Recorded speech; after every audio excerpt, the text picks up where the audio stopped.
That was good. Maybe. That's maybe a bit too dim. Okay, all good?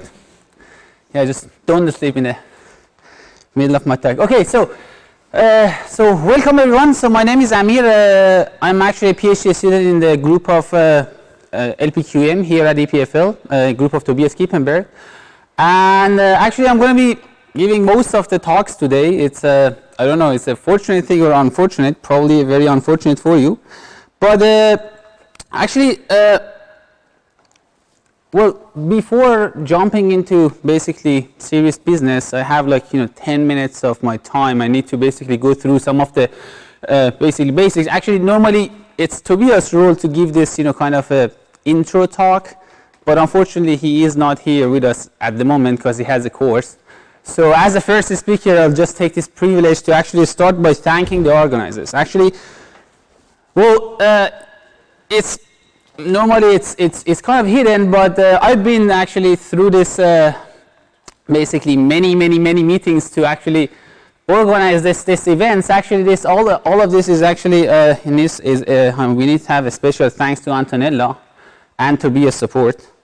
But also on the other hand, like actually I want to basically especially thank 3 people from our group: Daniel, Tos, Itai, and Leo. Actually, these are the 3 people, the brains behind this, so to speak, workshop.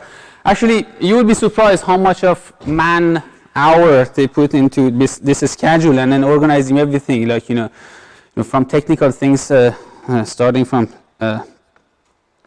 licenses all the way to like basically the schedule and like basically organizing the entire event. And I want to also thank the other presenters of this work. Actually, this is a really a group team effort.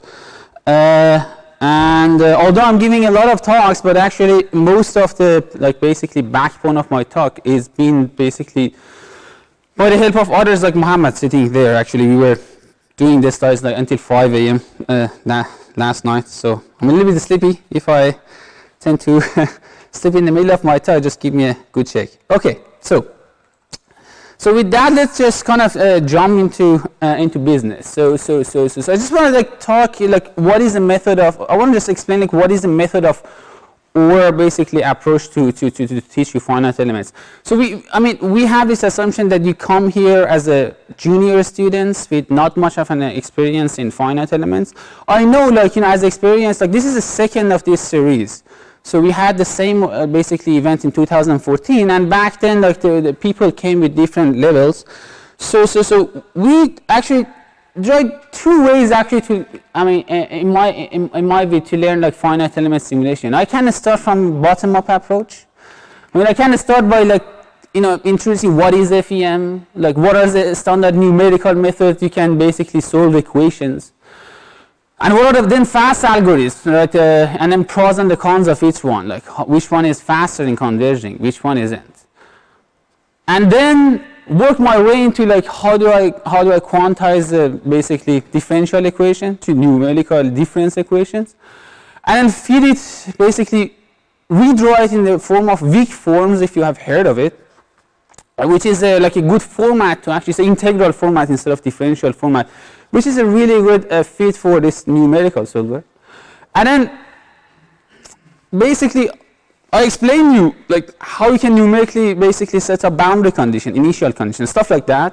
And then after that, after like hours of talking, we can start simulating.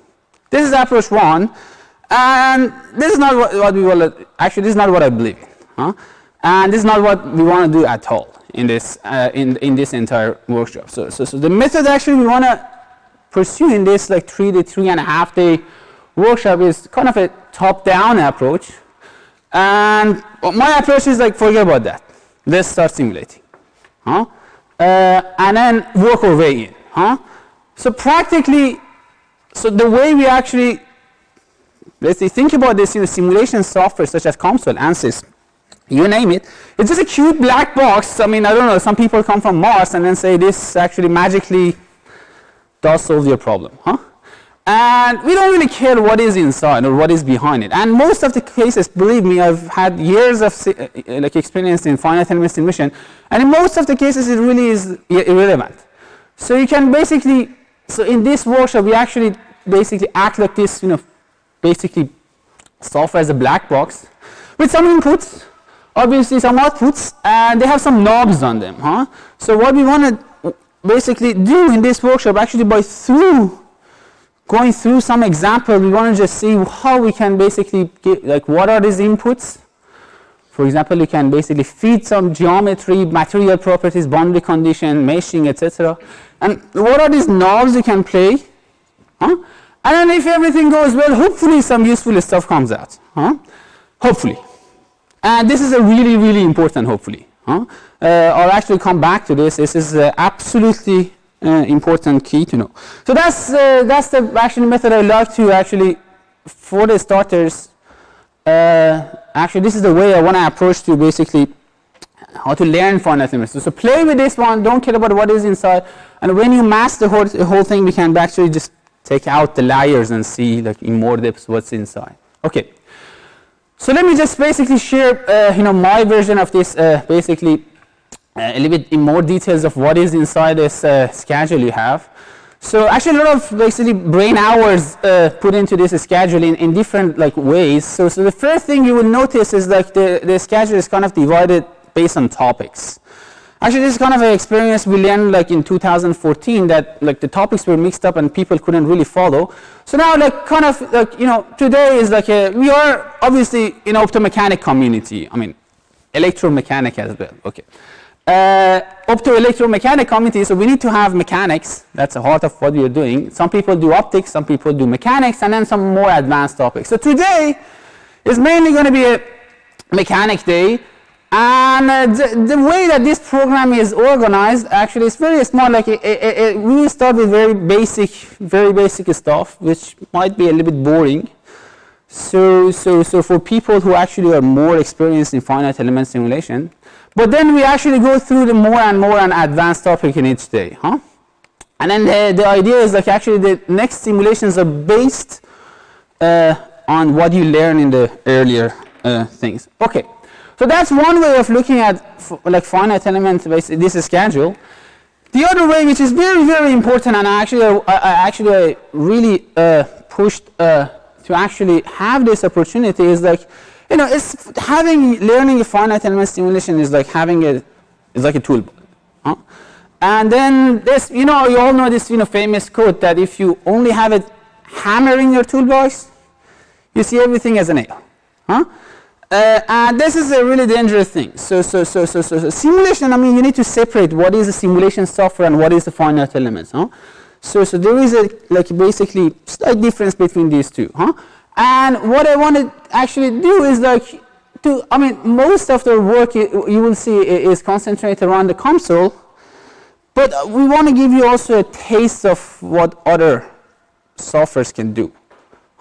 But to actually basically go through the details of what is the pros and the cons, it's a very complicated thing, and most of the time it's a matter of taste.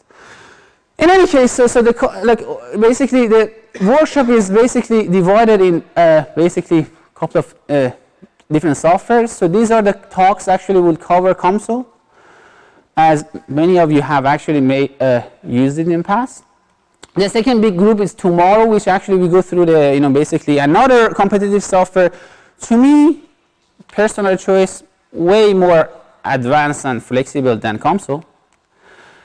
Then we have, like, one basically day fully just dedicated to Sonnet, which is a really good software for this electro, basically not mechanical, but basically 2.5D circuits. And then one session on another, like, interesting software called Numerica. And then, I will explain, like, these softwares can do a lot of things. So it's really impossible to actually even cover it in 3.5 days, even like one of these consoles. So it's just, we want to just give you a taste of what is out there. Okay, so with that, let's just see what we have for today. Today, as I say, it's a mechanic day. And let me explain what I want to do. So I'm going to just start with a little bit introduction to console. But I want to do it via, like, some mechanical examples as a first speaker. And then so as we actually go through more and more, basically step by step, more and more advanced examples, then we we're going to have another speaker like after me, Muhammad, who's going to talk about phononic crystal. Then I'll come back and talk about the radiation losses, which is kind of related, and then how to shield against it using this phononic crystal you learn. Then we have another talk by Sergey.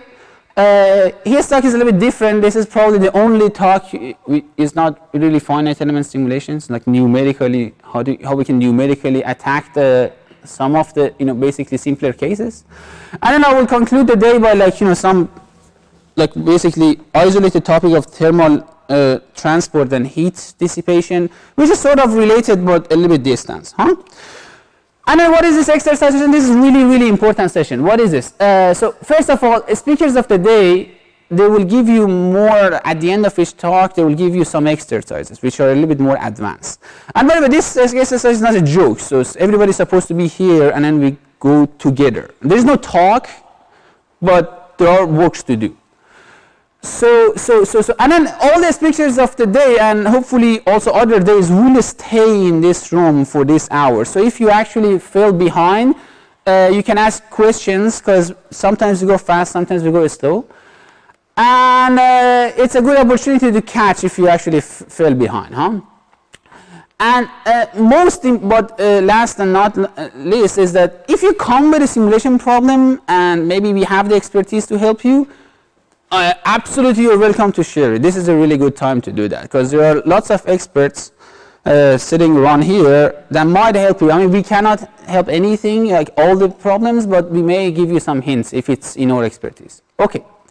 So with that, I kind of conclude my kind of intro. Yeah, intro basically announcements, and then let's start simulating. Okay. So, okay. One very, very, very important thing. Actually, this is going to be my most important slides, probably the most important slides of the entire workshop. Huh? Just if you're asleep, just wake up. Just listen to this one slide and then go back to sleep. I mean, you will actually get 50% of the workshop. So the way we are actually, I said, we want to attack this finite element simulation software as a black box. And this has a danger behind it. What is that? This is absolutely important, really. I mean, I cannot stress like how important this is. I mean, if I spend hours in this slide is enough. Simulation softwares don't have brains, but you do. Huh? I've been doing this for last 5 years, and I've seen numerous examples of people spending months and months in finite element simulations. And if you come to me and then say, I've done this, and I say, why? Why did you have this results? And then ask them, reply to me, well, this is the answer, like basically this software gave me. This is the answer of the finite element simulation. In this case, I should hit you with a stick, really. Because this is a really, really dangerous thing. These simulation softwares don't have brains. So do not expect this simulation software to think for you. By that, what I mean by that is that if you think that actually you give them and then they'll give you an answer and that's fine, this is a route to disaster. And I've seen people spend months of their life, wasted months of their life, actually doing models and then throwing stuff on it, without actually, basically pausing for 1 second and think about what they're doing. Huh? These simulation softwares are a stupid, brainless matrix inverter at their core. So they don't have any clue of the physical problem that you want to solve. Huh? So it's your job, actually, to make sure that the assumptions, especially the settings that inputs you gave these softwares, are reasonable and correct. That you're simulating something is like mimicking what is happening in reality. I mean, we know that we cannot simulate the entire reality, so we just basically shrink the size of problem so small that it can fit into a budget of basically numerical budget, so to speak. And then this is really important that you kind of don't dive into the sea of basically model without thinking what you're doing. Is it really mimicking what I want to simulate? This is really a key. I've seen many people. So take this one seriously, especially the way we want to face finite element simulation like a black box. Okay, so with that, I will come back to this slide a lot of times during my talk and say, like, what we are simulating, is it really correct? Is it a good assumption? So we need to keep this in mind, that don't rely on simulation software to think for you. Okay. So with that, just let me start. As I said, the good portion of this first 45 minutes of my talk, it would be an introduction to COMSOL. I assume like some of you don't have never used COMSOL for ever.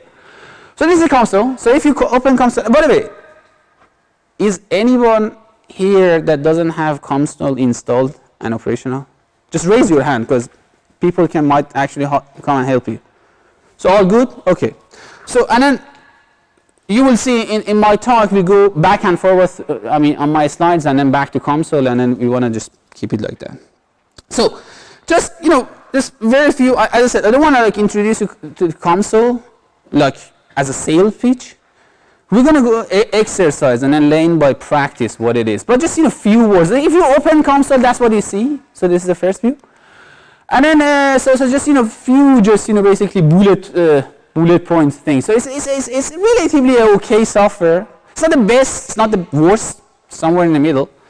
It's a relatively easy to use simulation software. It has a really good intuitive GUI, graphical user interface. It can be controlled. And we can do codings via MATLAB link. So in the MATLAB, if you know MATLAB, this is it's actually a really good boost. And so this is not really a part of the simulation softwares, but as I said, simulation softwares are matrix inverters. But this guy has a really diverse set of physical basic equations of motion on top of this. It has multiphysics. We will see what actually this really means. It's really excellent, to me, it's an excellent eigenmode solver and a stationary solver. So it's really good for finding the basically eigenmodes of a matrix or finding a zero of a problem, but it's not really a fastest FEM or FTTD. That's why ANSYS and softwares like Lumerica and Sonus are much better for this time. We will cover this, don't worry. So, but this software is really used in academia, but it's not really, if you go to industry, it's not, something that you find every day. Okay. And just, the things that this little software that is, have some mixed opinion about it, just, to give you, it's maybe a little bit difficult to read, but this is I just took it from the COMSOL basically website. So the things that this thing can do, and then these are all the different physics. You can see this is electronic package, mechanic package, fluidics, etc., etc., etc. And out of all these things, we're just going to cover barely structural mechanics, a little bit of heat transfer, just basically open under the hood, and a little bit about this RF and optics. And I'm sure, unfortunately, I couldn't fit in my talk, but maybe in the future talks, people talk about this live link via MATLAB. So I'm going to just focus on the graphical user interface. Okay, so with that in mind, let's get our hands dirty. Let's get to business. So I want to teach you how COMSOL works via examples, and then we start with mechanics examples, and then basically just to give you an idea. So the things that we want to talk today, I'm not sure how many of you have mechanical engineering background or have static courses and stuff like that, but just to just be in the same level, let me just summarize what do we really need to do, what are the equations of motion we are basically solving in this topic. And I invite other speakers to actually bring it up. So as I said, every time you want to simulate something, you need to know what you're doing, but not into details. So first of all, the equation of motion governing the mechanics is simply second law of basically Newton's equations. Pretty simple, obvious. In the case of let me say duality, in the case of electromagnetic simulation, this would be Maxwell's equation. Then all the time you would have some continuity equations, which is for example, here is a relation between strains and motion. So it captures the continuity of the material. And all the time, so you have the same thing for currents. So divergence of J is basically derivative of charges if you are dealing with electromagnetic simulation. Then all the time you have like, you know, if with these two, if you count how many like basically free variables, how many equations you have much less basically equations than free variables. So to actually cover this, you know, basically gap, you always need dispersion equations in your pocket. So if you are in electromagnetics, this would be the relation between H and B, or D and E, or J and basically, for example, electric field, like it would be resistivity. Here is Hooke's law. So there's a relation that, you know, basically connects a stress to a strain, and it's in a matrix format. So why?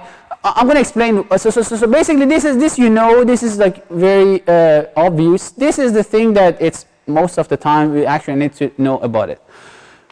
And the thing that you need to know, like every material is a spring, no matter how rigid it is or how soft it is. So all the materials at their heart, they are a spring.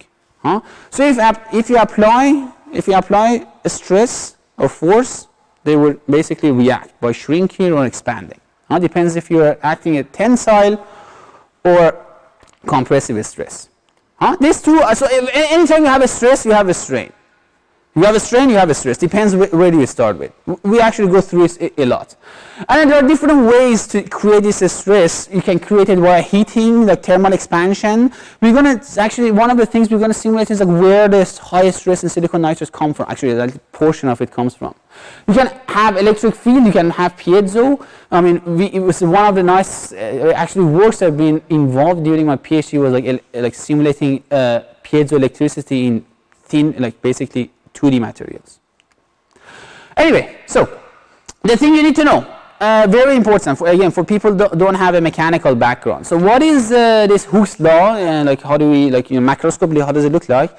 So first of all, I mean, you need to know some parameters to set up your simulations, and then this is how we parameterize Hooke's law. Hooke's law is basically parameterized by Young's modulus. This is really important. So this just shows the spring constant of a material, and then it actually is just a ratio of stress divided by strain, and then stress is nothing but force divided by this area, and then strain is relative, basically expansion or shrinking of the subject. This is absolutely important. So it's like a F over L, so it's like a spring constant, but because of this, you know, normalization, the unit is in gigapascal. And then just to give you an idea of how big it is for different materials, is like for silicon nitride or silicon, is around 200 gigapascal. Okay. So, and then, but most of the time, materials are not, like in mechanics, very often, actually, pretty much anything that we work with, oxides, nitrides, silicon, gallium arsenide, all these materials, they are non-isotropic materials. And then the value to actually, the way to capture this non-isotropicity is normally by this so-called Poisson ratio. So the deal is, if you like basically put it in this, you have experienced it definitely in your like daily life. If you like basically expand or shrink the material, is actually also the expand or shrink in this like basically transverse dimension. Okay, again for silicon nitride, this is like a 25% ratio. This is the ratio between these two. This is the one very standard way of basically quantifying this dispersion. There are different ways to do it. So you might come from the mechanical basically schools, mechanical engineering, and those guys love shear module, shear Young's modulus, and basically elongation Young's modulus, bulk or bulk or surface. So there are different ways to basically quantify, but we keep, I mean, this is the way we actually like in this community. So keep in mind, it's not the only way, but this is a good way. Okay. Oops. Well, okay. Just, you know, to capture it. So this is, as I said, it's a matrix format. So some materials could be way more complex than what I just described. So normally, the relation between a stress and like a strain is a tensor product, which actually for like very simple linear isotropic, like uniformly isotropic material is just, it's given by this. And then also you can basically add a strain by a stress or other means, you know, like you can separately add a strain by thermal expansion. That's how it's actually formulated. Then we actually feed this matrix into these equations of motion. So we replace this stress via these equations, and then solve for the strain by knowing what is the relation between U and stress in a continuity. And that's what this simulation softwares do. They actually just use this matrix formatted, and then they quantize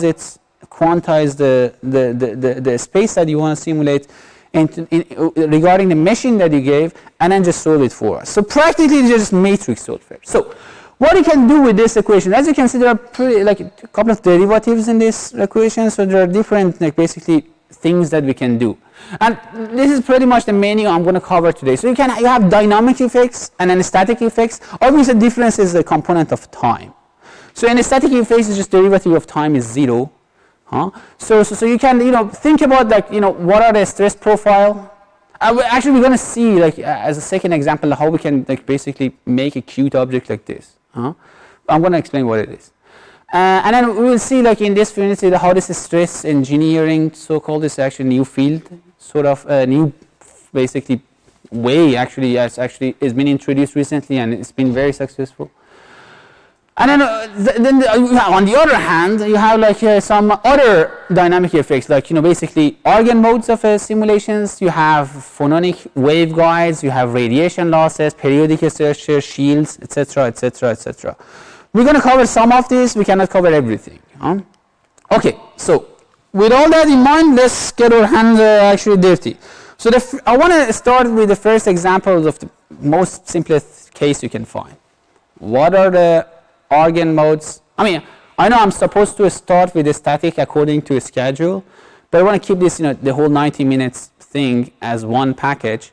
And instead of starting with the static, because to me it's a little bit more complex, start with something which is really simple and actually you can see the result really nice. So let's start with simulating the modes of the cantilever, which is this size. Okay. So actually I'm going to basically, I have this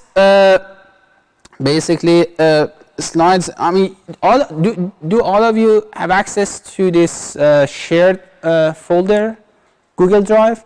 So some of my examples, I have very simple geometries, not like this one. This is just like a bulk, basically, it's a cube practically. So we're going to draw it. So we're going to go through how we draw geometries. But for more complex geometries that we don't have time, I prepared the geometry last night for you in the folder. So I'm just going to ask you sometimes. Okay, so I'm gonna go just, so in case you have this slide, so if you fall behind, because all of the people are not they cannot follow with the same rate, you can go back. You have this. So I'm gonna just exit the PowerPoint, but we come back. So let's just start with actually opening console and extension mode. Nothing. Sorry. Okay. There you go. Okay. So basically, if you start basically this important, another really important message. I mean, we need to learn to use the symmetries of our model. If there is a symmetry on your model, if you can break from one dimension, this is highly beneficial in the speed. So if you can reduce a 3D simulation into 2D simulation, it's actually you might boost your speed by factors of thousands or tens of thousands, or the same for 2D to 1D. Okay, and the way to do it normally is via the symmetries. For example, you can start with 3D. For example, if you have a waveguide, you don't know, most of the time you're interested to know what are the modes of this waveguide, like optics. We're going to see tomorrow, actually morning, the first talk.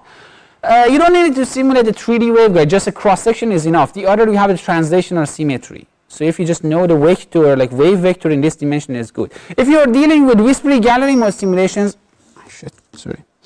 Let me just turn this off. So if you're dealing with this whispering gallery mode simulation, normally you have axial symmetry. So you can, again, just simulate a cross-section and then just basically reconstruct the 3D. I mean, you just need to know how many modes are there. Simple as that. And then in console 5, when I started, this thing didn't exist. So we really had to literally, and we were a group active in WGMs. We had to literally go and then insert these equations of motions in console. So it was really a pain. We had it in the in 2014 schedule. Fortunately, it's been actually installed in new version, so we don't need to go through the what is a little bit like one level deeper than this GUI. How do you talk directly to these equations? Okay, so that's enough. Let's just start with 3D simulations for today. And that's what actually I mean, the first thing you will notice is like what other packages. I mean, you can look at your monitor. So you have different physics packages that actually these guys kind of simplify the equations of motions in like basically you don't need to insert them by hand. But there are like ways, if you are dealing with a physics that is not covered here, like a specific geometry or a specific settings, for example, you have a non-uniform, non-linear material that you want to insert it, there are ways to do it, and normally it's in this mathematics objects, and especially in these PDE interfaces. These are interfaces that you can use to actually, this like basically argument solvers to solve your matrices, not the standard matrices that is with it. And then you can see it like has a built-in different package like fluid dynamics, electrochemistry, I don't know, like chemical, optics, heat transfer, plasma, etc., etc. But in this community, normally we either care about like a lot about this, structural mechanics, a little bit with this, package of AC/DC. If you are working with like basically like little circuit, this, basically radio frequency RF. If you're dealing with like basically macro circuits, and optics, and a little bit of heat transfer. But the most important package for us is like this structural mechanics, which by itself has a lot of different, basically studies you can do. And then, starting from piezoelectricity to thermal stress, I mean, I don't know, like beams, membranes, etc., etc. The package that we want to use is just solid mechanics. Just you can start by click on solid mechanics, and if you just add, it's going to add this sort of physics into your model. Then inside that physics, again, because I am going to be the first, I'm going a little bit in detail. So you can see these are different, basically, studies you can have. You want to study mechanics. Now you have different things. You can study the eigenmodes. That's the first one. You can, for example, excite a mechanical object with like a force, and then basically solve it, like have the response of this mechanical oscillator to like an oscillating force. In Fourier domain, that's the frequency domain, it solves the equation of motion in Fourier domain. It's really good. This is the FEM really. And then you can like basically simulate these things in time domain. That's the FTD part of it. So you kind of excite it with a pulse and then see how this pulse propagates through your system. And then you can have this in a stationary solvers. But then also, you can have mixed version of these ones. For example, pre-stress eigenmode. So it actually first is a stationary, we'll see. First is a stationary, then eigenmode solver. So for now, as I said, the example is just simulating eigenmodes of cantilever, so eigenmode frequency, and then done. Okay? So that's the first thing you need to know, and that's practically just making all the components as needed minimum to do a model. So let's just go through what you see in the first window. So what you see in the first window, normally I want to just basically emphasize on most important things. So when you're in a geometry here, this is where we're going to draw the geometry. If you click on this, you can see some important things. For example, length units and angular units. One big suggestion: you can change it from meter to whatever you want, but don't. So what I absolutely recommend, just stay SI till the end of your PhD.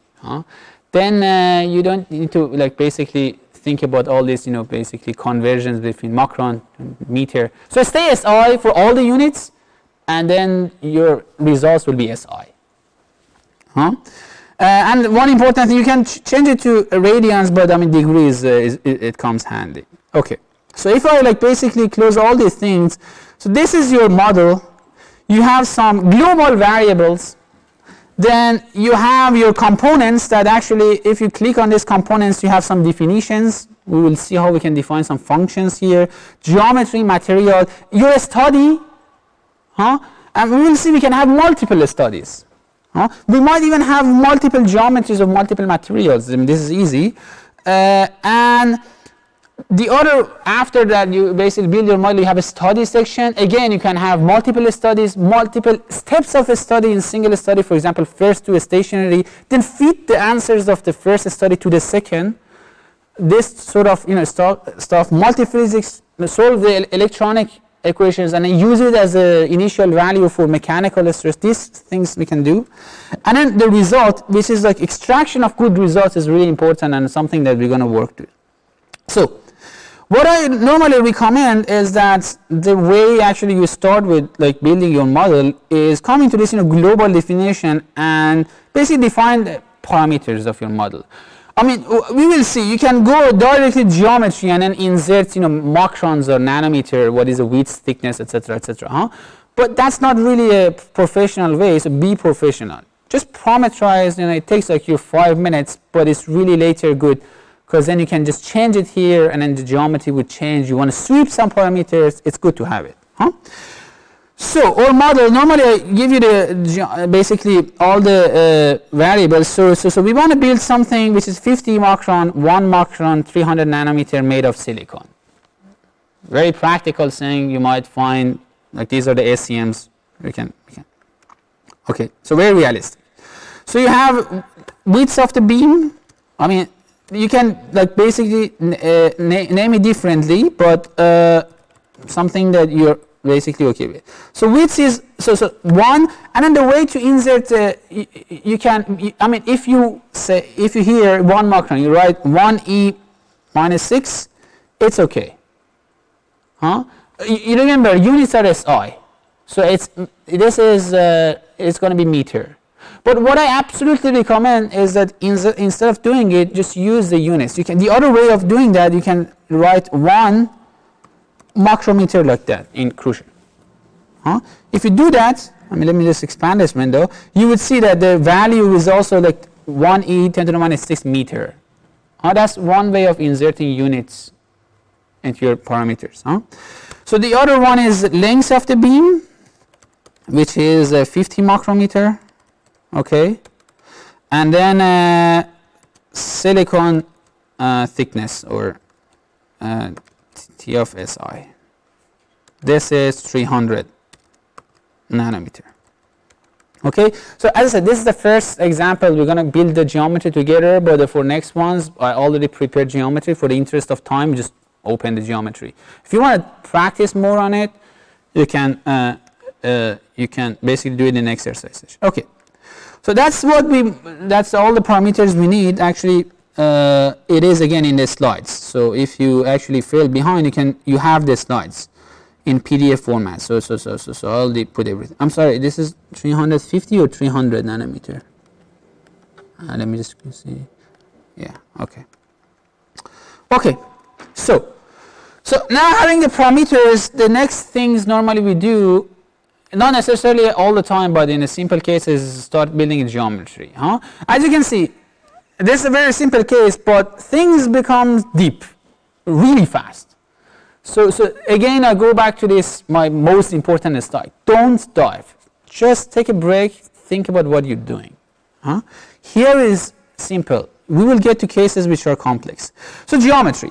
And then there are different ways to draw this geometry. Let's just, let me just fix one standard, which is really a practical way. So we can come here and then you can basically start by rectangles or let's say blocks, cones, cylinder, sphere. You can draw pretty much everything.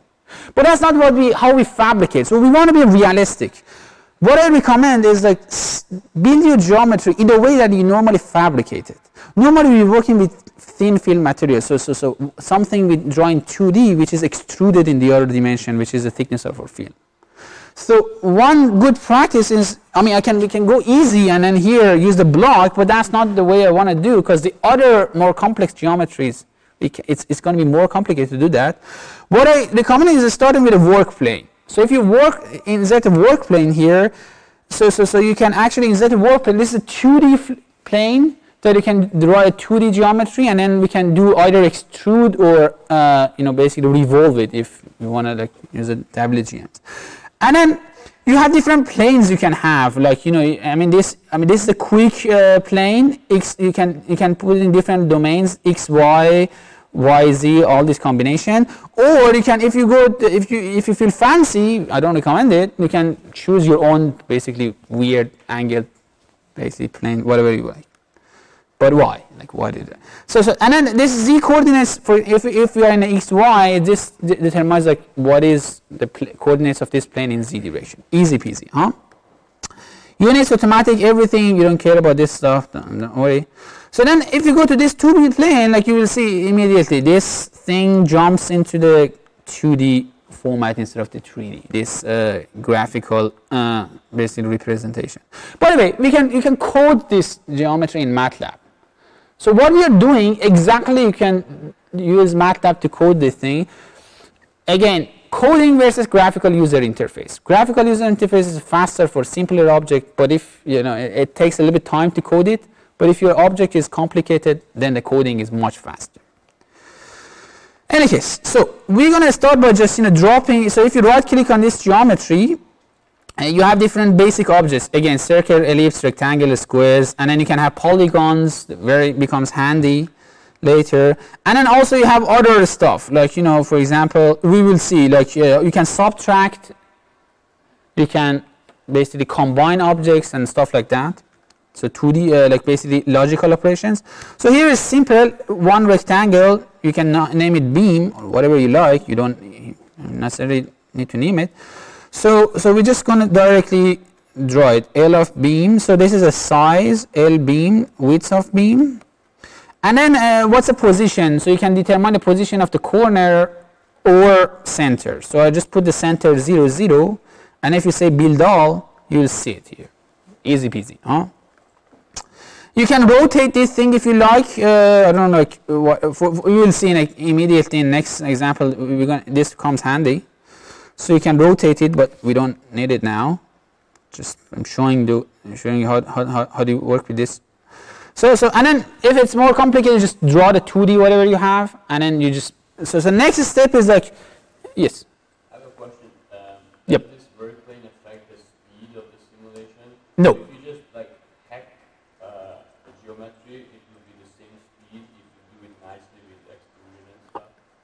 Already takes into account some symmetry.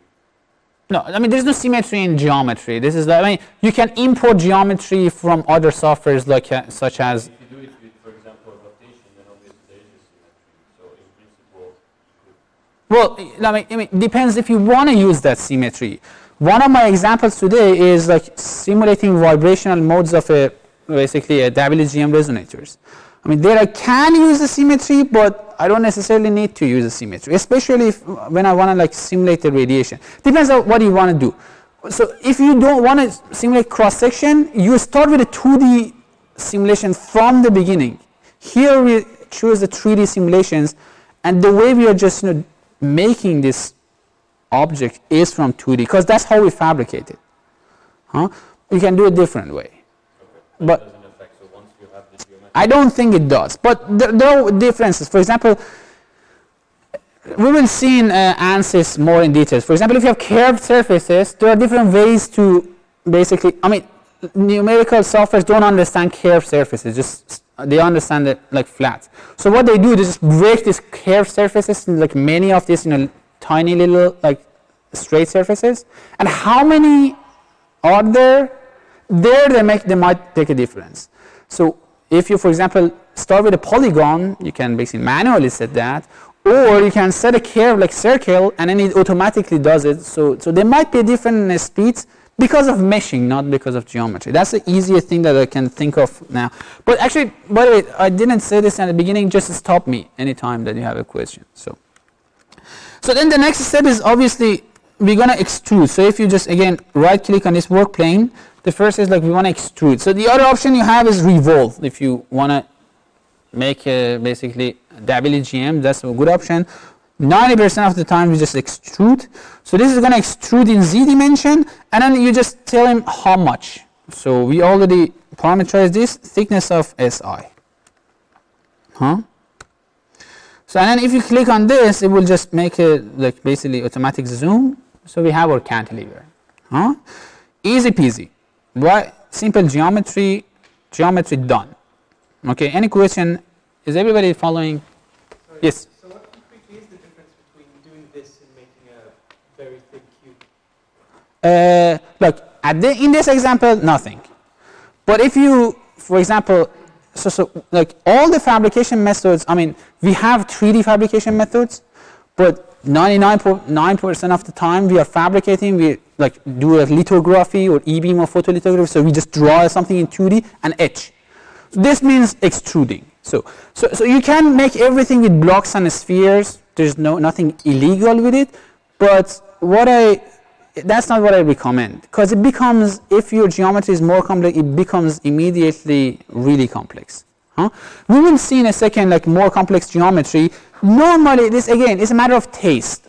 You know, after 5 years of thing, I recommend you do the geometry in this way.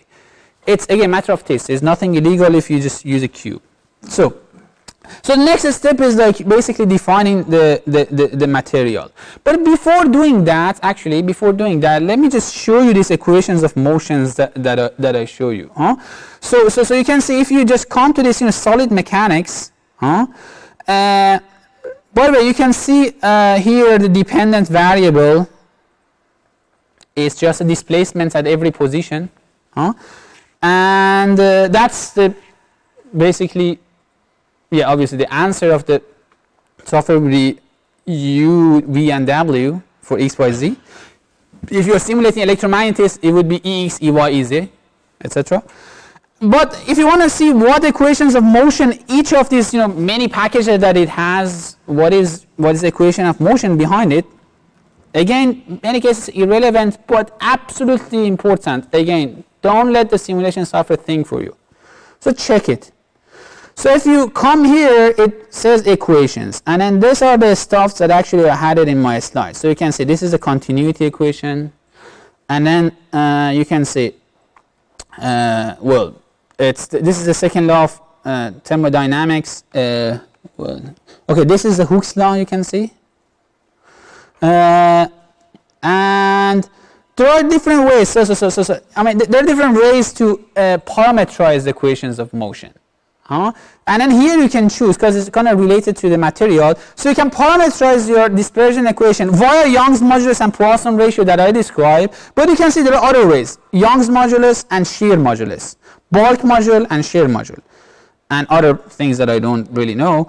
So there are different ways. If you, for example, click on like bulk and shear, you can see you will see it like in the material. Actually, it will be converted like the material properties to bulk and shear. So we're going to stay with this Young's modulus and Poisson ratio for all intents and purposes, but just wanted for you to know what you're doing. And with that, let's just add the geometry, add the materials. You can, if you can actually add a material of your own, so your own Young's modulus, whatever, you can find in Wikipedia. But this software also has a library of these things, and you can use that library. If you just right-click and say add material. I mean, if you want to choose your own version, you just say a blank material. It's just a blank field, and then you fill this Poisson ratio, whatever. Here you come and then type you can search it, or you can go through different things. Silicon. What is this? The search function here, because it's a big library, it takes really while. I mean, I basically misspelled. There's an I missing, but I cannot now edit it because it's searching. Okay. Okay, so if you go to Silicon, there's a built-in or different packages. MEM is normally good. I mean, you can also use this built-in. And then if you, here you can click on the material and then add it to components. Easy peasy. So then just close this, and then let's see what is this material. So if you come here, obviously you can choose what domains you would assign to this material. If we will see in next examples different domains that we have. But you can see the three key. So in this library it has like many things, but the three ones that are they have like this check mark here is the ones that actually is important for this specific. It's name, density, Young's modulus, and Poisson ratio. By the way, if you are simulating different, for example, temperatures, these things might change. Actually, this Young's modulus, we don't know. I mean, to be honest, I've been working again 5 years. We don't know how much it is.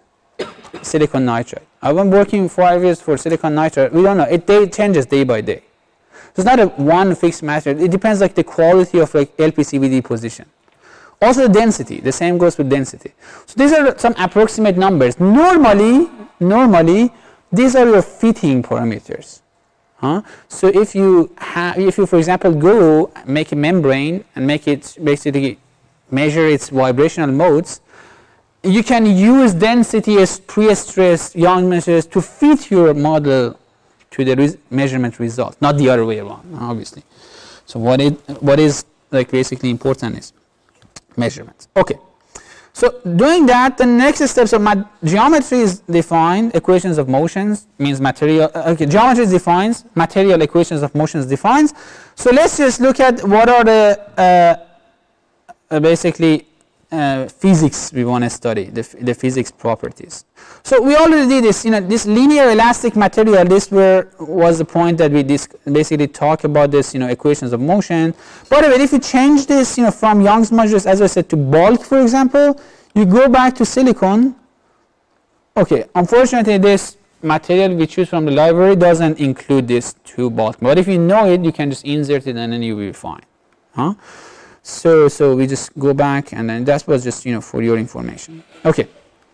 So you can see, first of all, you need to define boundaries. Again, any simulations, equations of motion, dispersion diagrams, and boundary condition and initial values. For some cases, like if you're talking about the eigenmodes, the initial condition doesn't matter; it's like meaningless. It's like we want to solve the eigenmodes of a matrix, but boundary conditions are key.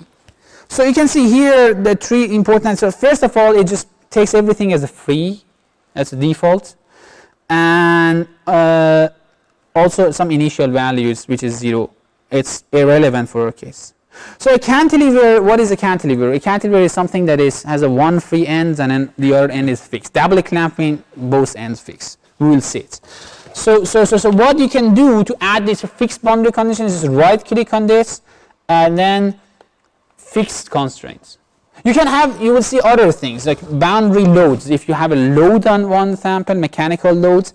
If you have pre-described displacement, so if you have a displacement of one surface, like pre-displacement, we will see how we can add initial stress in the next examples. Then you have more complicated stuff. Muhammad will talk about this. It's called periodic boundary condition. Where it is? And other stuff like in electron, if you're in, for example, this symmetry, you ask this one, so you can use boundary conditions to reduce the size of your geometry. For example, we know, and we don't want to do it, but we know our problem is symmetric in this and then this and then this, so it has 3 planes of symmetry. So I can use really these planes to reduce the size of my simulations by a factor of 8. It becomes important, and now it's really fast, it's small, but if you have a big problem, it becomes important. Okay. So, we're just going to add a fixed constraint, and equation for that is easy, just U is 0. The displacement is 0. But we need to assign a surface to it. You can just come here, zoom, and then assign the surface, basically the surface. You can basically add or remove it in case you mistakenly click on this. You can just come here and then remove it, or by clicking again on this surface. Okay. So any questions till now? So all is good, right? We've done nothing like illegal or complicated. Simple beam geometry. Okay, so the next step is meshing, and this has its big problems, how to do different meshings. We will see some of examples, and you have adaptive meshings, so you can adapt the mesh to your problems you solve, and then you remesh it based on your results. Forget about all that. Again, we want to start easy and then build our way basically up. So we're just going to use this physics control with the element size of normal. So if you just click on build all, it's going to just build a mesh of your device. So we don't, at the moment, you don't care how it does it. It becomes relevant in more complicated stuff. You can increase the basically basically size or decrease it. For example, if I increase the size, you can see it becomes fine, the mesh becomes finer, or you can make it coarser.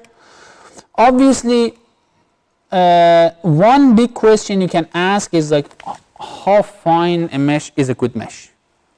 And there is no good answer to this. There is nothing that I can analytically tell you, like, if you put it in a fine, it's always good. It's not like that. So this is one thing that one of the simulation, again, come back to this thing that doesn't have a brain. One of the things that you need to check as a professional guy who is doing a simulation is whether your mesh is good or bad. It's fine enough, And the way to do it is like basically heuristically. Like you need to solve it with a mesh, and then remesh it, let's say, finer, and then see if your values significantly change. So you need to basically make a mesh study. We don't have time to do it, but I'm explaining it's not so complicated. So you just need to basically change the mesh and see if the results is dependent on your mesh or not. If it depends, it's not good enough. The mesh is not good enough. So you should increase the meshing until like you saturate. That's like a rough loop. So now we build our component. It's meshed. You have the materials, you have the geometry, you have boundary condition, you have physics. So let's study. So we can have different studies, but here is a simple Argand mode, and setting it up is very easy. So one again important thing, just always just click on this. Basically include geometric nonlinearity. I mean, this has some. I mean, you need to do it to get the answer. Just if I want to go through what is behind this is like complicated. Just click on it all the time. It's either irrelevant or if it's relevant, so it's checked. So it's not going to hurt, but you need it for many things. So what you can do is like you can tell him how many Argand modes. There are different ways that you can look for it. So you can say how many Argand modes around with frequency. That's the normally default setting. You can have like different ways. You can go to the regions. Again, we don't care. So normally the easiest way is I don't know, like 10, 20 Argand modes. Obviously, the more you have, the longer it takes. And I run DC. I want to start from 0, go up. And then you can see, we will see later, Muhammad will tell you how, as the steps actually evolve, we can change this tree. Either geometry, that's how, like if you click on this modify geometrical tree, it's like with the steps you can modify geometry or settings. That's just for you to have this a rough idea, but or mesh setting or study settings, whatever. But here is simple. So if everything is good, you just hit compute. For this, should be really fast, like a few seconds. Bam, done. So very fast. So it's really a simple geometry.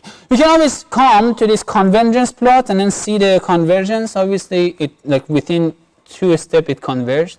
The error is like 10 to the minus 13. It's really negligible. And and then you can come to this section of results, and then normally it just shows you something, a 3D like basically demonstration of these things. And then again, since this is a first talk, so you can see you can come here on this mode shape. You can see different modes. For example, you can go second, like this is in plane, then you can go up, second order mode, etc., etc. And one important thing is like, what is this color coding? What is this deformation? If you just right click, you have this surface and then deformation. There are 2 ways to encode the values. One is a color. Normally this surface is a color, and you can see it's displacements, the absolute value of displacement. So basically u squared plus v squared plus w squared square root. That's what it is. So you can choose to change this to only deformation in x or y or other things. How to do that? If you just come in this like green red kind of arrows, you can see you can choose. For example, if you come to your basically component 1 and then solid mechanics, you have different things that it calculates for you out of this u and v and etc. As soon as you have those, you can calculate others. For example, acceleration. and velocity, its derivative of those values. Displacement, energy, like geometries, then stress, strain. Like these are the stuff that we can. We will go through it if we need it. For the moment, the color coding is displacement. So the redder it is, the more red, the more displacements. The more blue, less displacement. Obviously, antinodes have zero displacements. I'm sorry, nodes have zero displacement. Antinodes have maximum. So here, second order modes, you have like 2 antinodes. And the other thing is this, encoding of information into deformation. So what I suggest is normally our brain, the way our brain works is like we really put the displacements into deformation. I can put a stress into deformation, but it becomes really weird. I mean, our eyes is not used to see objects like that. So I don't recommend changing the thing, but keep it X and Y. So it's like really the deformation is encoded in deformation. You can have other ways to do that, but it becomes a little bit weird.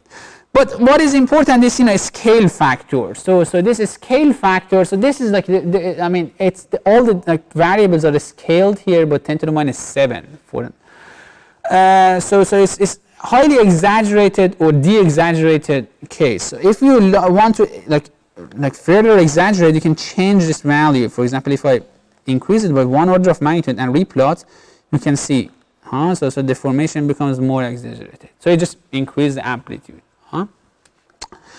So this is just if you want to make nice figures that looks nice, that's one trick to use. So I bring it back to this automatic. Then so let's see, because we need to move on. Let's see how we can compare our results. So let's see what we did. So all of it. Does anybody has not made the results? Everybody has simulated this thing, So this again go back to what we have. So really important thing I told you. This simulation software doesn't have a brain. So one important thing that we need to keep doing as we move forward, especially in simple cases, is the benchmarking. That's one way of making sure that we are not making a mistake.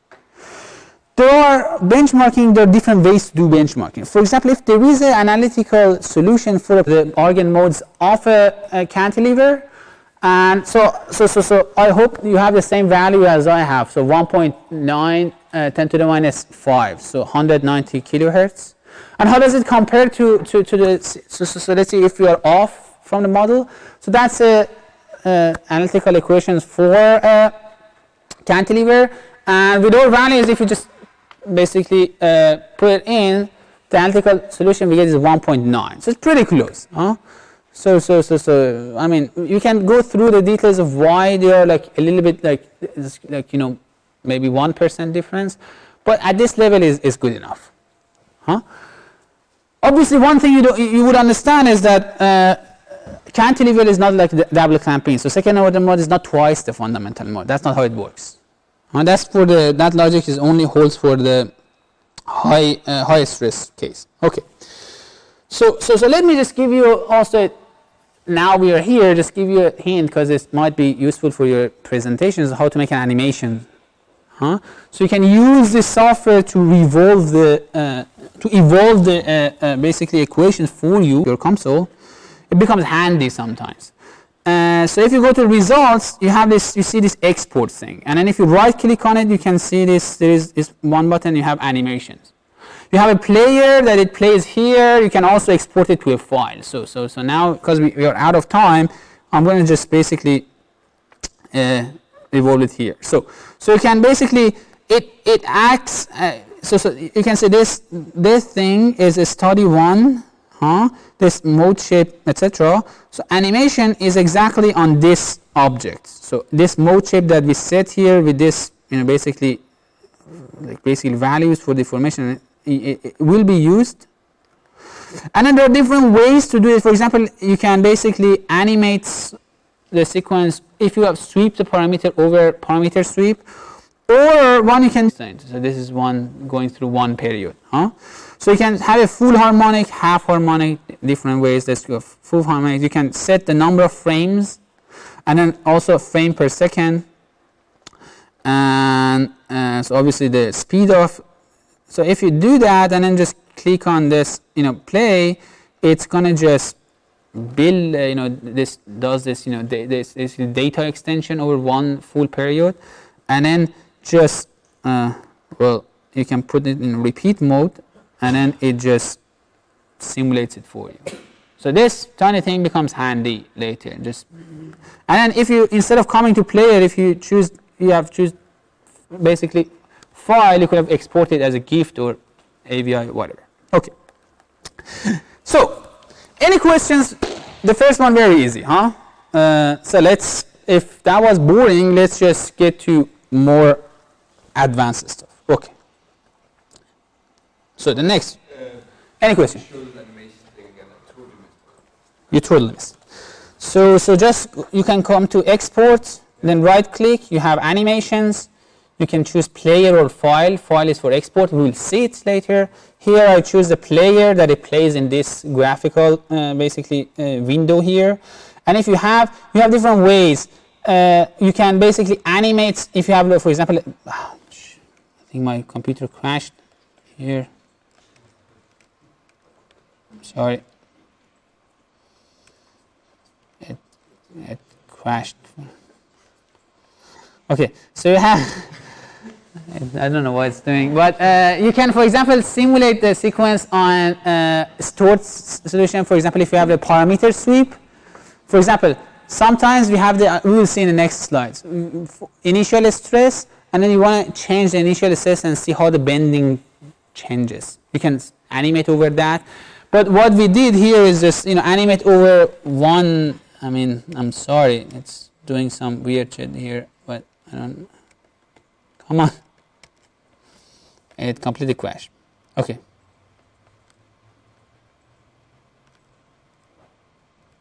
That was uncalled for, but well, let's just continue with the thing.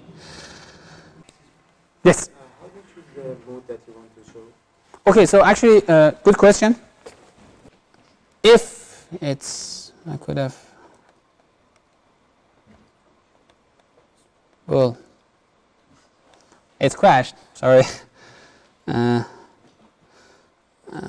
Well, you need to choose it here. So when you choose the mode shape, you can choose the mode there, and it just simulates whatever is on the screen. Huh? Okay.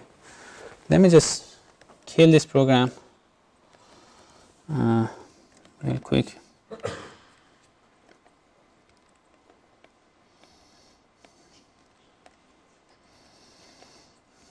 Okay. So we are fresh for the next one. Okay, it was in Paris, and it was really cute little thing. So this is made of EPFL. I'm going to introduce it, and you can see it's kind of a 3D object they made. They call it bio cell, and these are like metal pads, so you can connect the cell to this, and then by just applying force, you can study the mechanical properties of that. So and then I saw that, and I said, "Wow, this is really amazing how they do it." And then I went home and I'm thinking well, this is not that difficult. We can just simulate it. It's practically what fridge, old freezers basically, the thermostat basically concept. So if you have two thin films, one of them is under stress, the other one is not. Actually, they start to basically pull against each other. So one wants to basically shrink if it's under stress. If you release it, is like a spring that wants to shrink. The other doesn't want, so they actually fight. Well, so for that, you need to start with a thin film, like a silicon nitride, which is high stress. And that's a combination of this SOI silicon nitride and SOI wafer. So it's undercut by BHF. Very easy. We can do it, all of us. So these are the relative dimensions. Width is 1 micron. Thickness of each one is 100 nanometer. Length is 50 micron. And you can start to see why the geometry becomes more and more complex. First of all, you can ask yourself, you can ask me why silicon nitride has a higher stress. How do we? I'm going to teach you how to insert. But this is a really difficult question to ask. Again, I spent last 5 years working with high stress silicon nitride, and today we don't know where the stress comes from exactly. We know we have really good Qs. We can calculate a really good portion of it, up to 60%. The rest still is a mystery, but it does. We can accept it as a fact. But what they stress, I mean, this is going to be a topic of my last lecture today. Like, we can calculate one of this, portion of this stress is called thermal stress, and we will see the thermal expansion plays a role in this, initial high stress of silicon nitride. So, this, what we know, the tensile stress of silicon, standard silicon stoichiometric silicon nitride is about 1 gigapascal. Okay, just take these numbers from me. Trust me. We will go back to this at the last slide. Where does it come from? Okay, so how to set up? This time I want to just you to open the geometry that I put in the folder because we don't have time to go through it. Again, the setting up the model is very easy. So because I have made the geometry, don't want to do it again step by step. So as I said, building on your previous example. The difference is like this time we go to this structural mechanics. Everything is the same. If you remember, previous one we choose for the previous one we choose this eigenmode solver. Now we want to choose a stationary. Remember, this is a stationary solver. So this is going to basically interact and then bend, and it's going to stay there.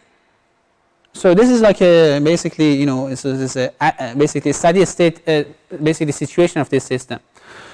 So parameters I described in that image, but it's written here. The stress is 1 gigapascal. I put the length thickness of these fins.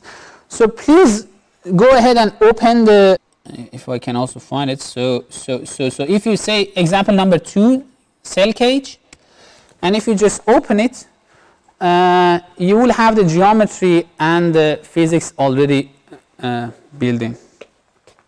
Well, while I'm doing that, so you can take a look at how I easily did this, more complicated geometry, like in the exercise session, but it's really easy. Like I did it in 2D. Okay. Well, I'm just going to flash it out so you can see again. It's I made 2 planes, one for silicon nitride, one for silicon, and then here what I did, I just draw a bunch of rectangles and then rotate them, and then just combine everything together. And extrude this layer, then just made a copy of it, made another extrude. Then I put a little pillar like underneath because it needs to be connected to silicon somehow. Okay, so let's do that again. Further thing we can see is how to put different materials and to put initial stress. Absolutely important.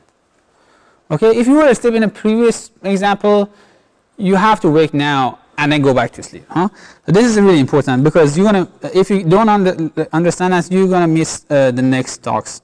So again, we go to add material. We have 2 material here, actually 3. The pillar is made of silicon oxide. This is a SOI wafer, which is undercut by BHF. So we're gonna start with the bottom SiO2. So if the searching is always a little bit slow on my computer, might be faster on yours. Remind me next time that do not search, it's faster thing. So okay, so if you come to this basically MEMS, insulator, SiO2, and then just add it to components. Okay, just everybody's, just please follow me. Again, you can check the Young's modulus, etc. These values are pretty much correct for room temperature. By the way, all these values are function of temperature and others, so they might change. So if you go there now, all the 3 basically objects that is in my geometry automatically is in this SiO2. But that's not what I want. So I want to take this part out and also this one out. So only the pillar is SiO2. Okay. So the next one is silicon. You can use the built-in. Again, add this component. Am I out of time? No. Okay, it was. Yeah, sure. That's good. Okay, so the next is silicon, which is the layer below. You just add silicon, and then the last one is silicon nitride, Si3N4. Again, MEMS insulator. Again, add this to your component, and then do this. So now we have all of our 3 materials included.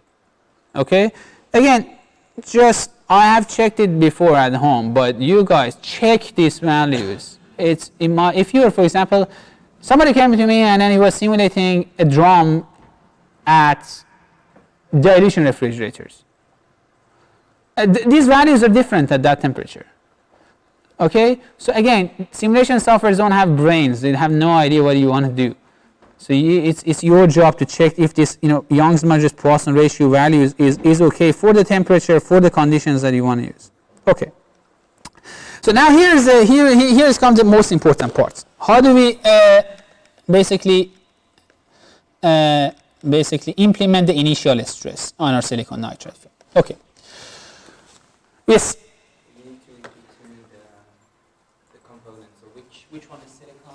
So basically, it's 3 layers. The bottom pillar is silicon oxide. Then there are 2 layers. The bottom one is silicon. The top one is silicon nitride. Okay. So how to insert the initial stress? Silicon nitride film comes with a stress, initial stress, and then the thing is, after we undercut this, it will relax. I mean, remember, a stress, again, a mechanical object is a spring. If it comes with a stress, it's like a spring that is being pulled. If you just basically free it, it will shrink or expand, depends if you have tensile or compressive stress. So if you have a silicon nitride beam and you cut it, it will shrink by 1%, like 0.1%. So here, if you have a silicon nitride double clamp beam, it doesn't shrink because these pads, these pillars that is sitting on, is holding it. Those are the ones that are pulling it. So how do we basically? So what we want to do? We want to give it the initial uniform stress and let the software relaxes the stress and calculate the stress profile and deformation for us. How do we do that? If you come to this linear elastic thing that contain the equations of motion and then right click on it, you can have like different things here, like thermal expansion. You can see, remember I told you like there are different ways to induce a stress and a strain. These are the ways to do it.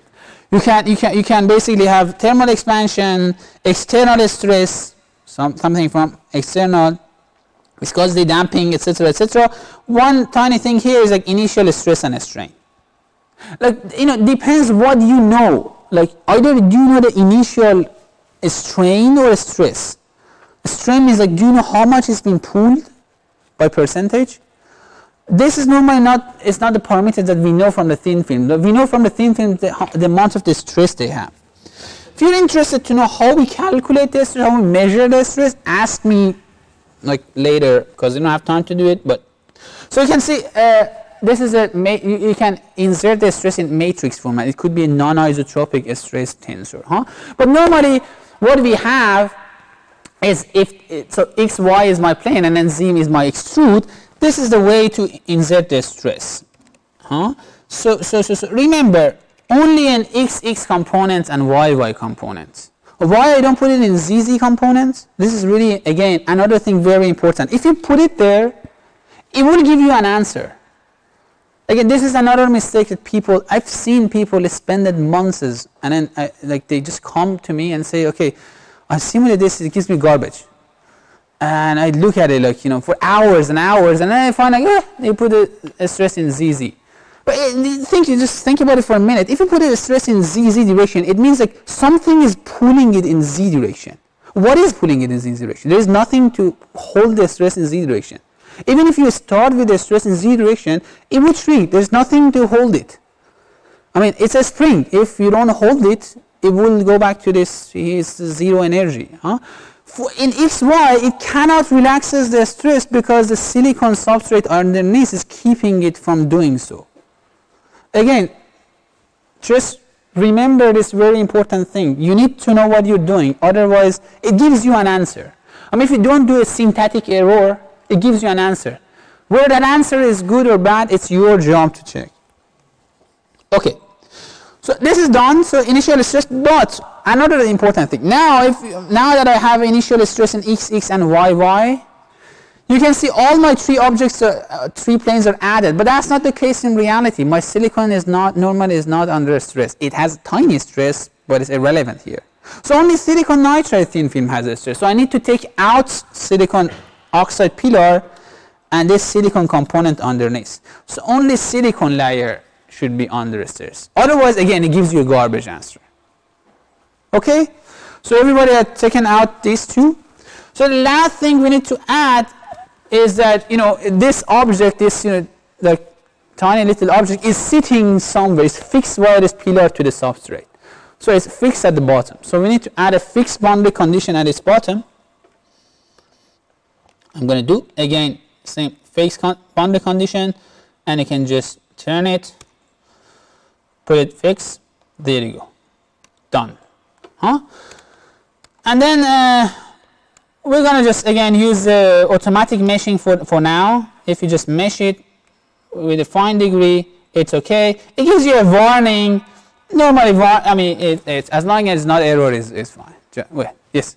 So this question, for the different objects you've got, you've got different layers now, and just assume that if they're physically in the same place, Yep. the boundary, Exactly, they are connected. This is it. So there is, like in geometry, it's absolutely a good question.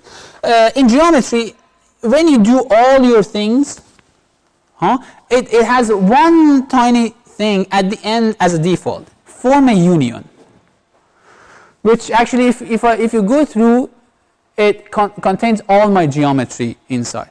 So it just make one object out of my, it forms a union, it's obvious. If I take that out, then no, they are not, they are separated objects. Okay, was that clear to everybody? So you need to form a union to stick these objects together. It does it automatically. You can take this out. You can right click and then, you can delete it or okay. So let me just move forward in the interest of time. Mesh automatic, study the same thing. Stationary include geometrical nonlinearities, and let's hit the compute. So it's going to take a second, and I'm going to just explain. So stationary solvers are different. They are not simulating the eigenmodes of a matrix. They are simulating zeros of function. And there are different ways to do it. If you remember from your probably bachelor studies, there are Newtonian ways and then non-Newtonians and then other ways to do it. You can see the convergence plots. If it takes too long, one way to do that is actually we can just change the method of finding. Last night it converged much faster, but it's taking now a long time. So this error needs to go down. Obviously, if it starts to oscillate, normally the message is like it's not, it's like missing. Like if it's a Newtonian, it goes back and forward. It's like going like this around the zero of the function. So what I'm going to do, I'm going to just stop it here, and then I can change the solver. So if you now in the middle of basically simulation, if you stop it, you can go to this solver configuration, solution, then a stationary solver. If you have more solvers, you would have more options, like eigenmode solver. So in a stationary solver, you can go to this fully coupled method and termination, and then you can see what kind of method it's using. For example, it's automatic Newton. You can use constant Newton. What are the exact differences? Detail, just you need to check the documentation of COMSOL. I don't know all of it, but I just know sometimes it's faster to do the constant Newton for this purpose. And then this damping factor is like, how much change it does apply from one iteration to the other iteration. If it's oscillating, it means like your steps are too large. So it's like missing the minimum and then going back, it's just doing this if the minimum is here or 0 is here. So you can reduce this to, 0.5 or something. If it's too little, and then you can click on recompute. If it's too little, then it takes forever to reach this. So you need to have a decent speed to find the zero of a function.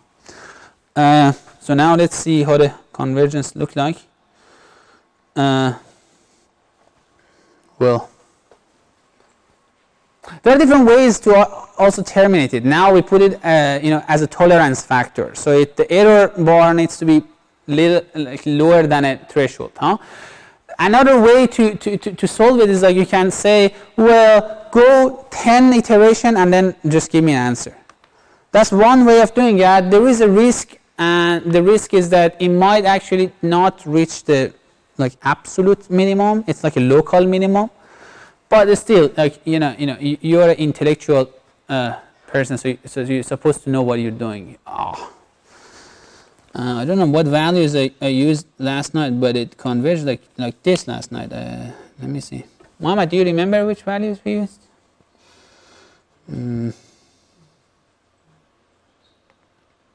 Let me just increase the step factors a little bit. Bring it back to 1. And then I can put it like, terminates on tolerance, iteration, or tolerance. Which one, when you have or, whichever comes first. So I put this and then put it 25, whichever comes first. Because we want to show the results and then move on.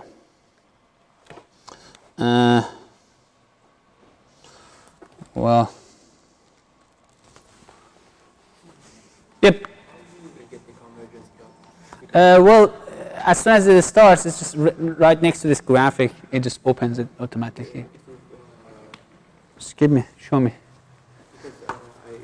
You don't have it? Yours is finished.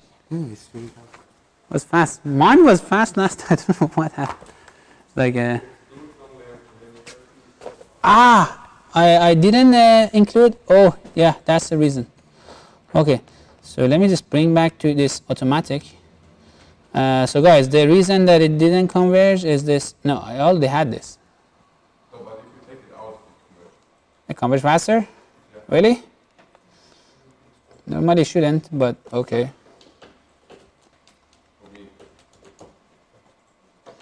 Okay, so let's just look at this results real quick. So what you see is exactly what we expected there. So you can see this, fingers actually come up as we were expecting it, and then we can again go through it and then makes the deformation more exaggerated. And you can see a scale factor is like 0.2. If I go 1, like a 1-to-1 scale factor, it will look like this. And then you can see the color coding. Obviously, you can see we started with 1 gigapascal of stress. Look at the color coding. Color coding is a stress. A stress in the films is decreased to 300 megapascal. So a part of it is relaxed to bend this structure, but it cannot completely relax the entire stress because this thin film silicon nitride is stopping it from doing it. Because if it wants to completely relax the stress, it needs to pull the other one. So one of them is already pulled, the other one is in initial condition. So it will just reach an equilibrium in between a fight between these two guys. Okay? So let's just go move forward because we like basically. So now you have done argument mode, so you have done a stationary. Let me just move forward to our optomechanics, really. Like what is the relevance of all these two optomechanics? Okay. So the next example I have, I'm going to show it to you, but we're not going to simulate it because she's telling me 5 minutes I have only. But so the next is like a method that actually has been highly used in the optomechanic community, using a stress to fill in small gaps. So what is that?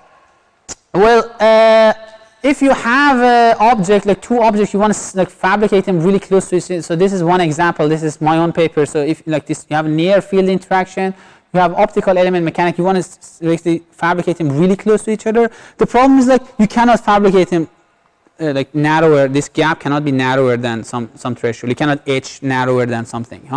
So how we do really little gaps? We can fabricate them far and then use this trace to bend it in a way that it brings it closer. That's a trick. I find it useful for you to know. So this is a case of a doubly clamped beam. This case, but instead of a uniform, you don't have basically the tethers are not centric. So it's a little bit basically bended to this way. So the force is not like basically in equilibrium. We can see. So if you simulate such a thing, it's very easy, the same simulations, I will just let you do it. What you find is that this, it will bend in a way that you have the, basically stress relaxed, in the thing, in the center, So you can basically deform it, depends on the length. For example, in this example that I put you, which is, like 30 micron, like the entire thing is about like 34 micron. You can deform it by 20 nanometer. If you have longer, you can bend it larger. So that's why if you have such a structures, you have a near field interaction, you want to fabricate two things really close to each other, you can fabricate them far and then have the stress and stress bring it close. This is really a clever idea of doing that. But there is a price to pay actually. The price to pay is like you saw that as we bend, as we relax this, we're losing the stress. So we have a budget of stress and we can spend this stress. If you spend it too much, we know that, for example, stress is really good for mechanical Q. Like high stress beams have higher Qs. So if you lose this stress, you're actually losing the Q. Well, another stationary example that people ask for us to be included. Again, we can. These are all same simulation. Is this notion of this eigenmode solvers? Eigenmode solvers basically. I'm sorry. This stress engineering fillet structures. What are there? I'm going to conclude. So if you have seen this Simon Goldbracher Richard Nochter's paper, they have these trampoline resonators, and then they claim that using these fillets, they can enhance the stress in the tethers. So in the files they put the geometry of this thing. Please go and simulate. So this is the geometry I put. You can simulate, and what you would find out is that indeed you can enhance the. Can I crash? Okay. Indeed, you can enhance the stress, but one of the things we're going to go through it in the exercise session is like they claim they can reach the stress of 6 gigapascal. This is incorrect. And you will see that you can enhance the stress in the tethers by like maybe from 1 gigapascal to 1.2. And what is the logic behind that? The logic is that these objects, as I said, they are under stress, so they want to shrink if they have the ability to do so. So they do, by doing these shrinks, they pull the beam with them. So if you have the larger mass that wants to shrink, it pulls this beam larger, and then you have additional stress, enhancement of the stress. Whether this is actually beneficial for the Q or not, this is going to be the topic of exercise session. I had one more examples. Unfortunately, in interest of time, I cannot go through it. But I sort of have to do it. I think I'm going to start with that in the next session because we need to have it. So what we need to do is calculate the modes of a high stress mechanical beam. This I haven't had time to do it, but we will do it in my next session. And what is going to be the exercise of this session? For the exercise session, just you can take a note of this. What we want to simulate is whether this stress, this fillets, how much enhancement of a stress we can get. So we start with a beam of let's say 100 micron, and then we increase the radius of fillets and see how much stress we can get. That's the first task. And in this, my fifth example, I wanted to also show you how to calculate the mechanical Q. I haven't had time, but I will come back to it in the next sessions.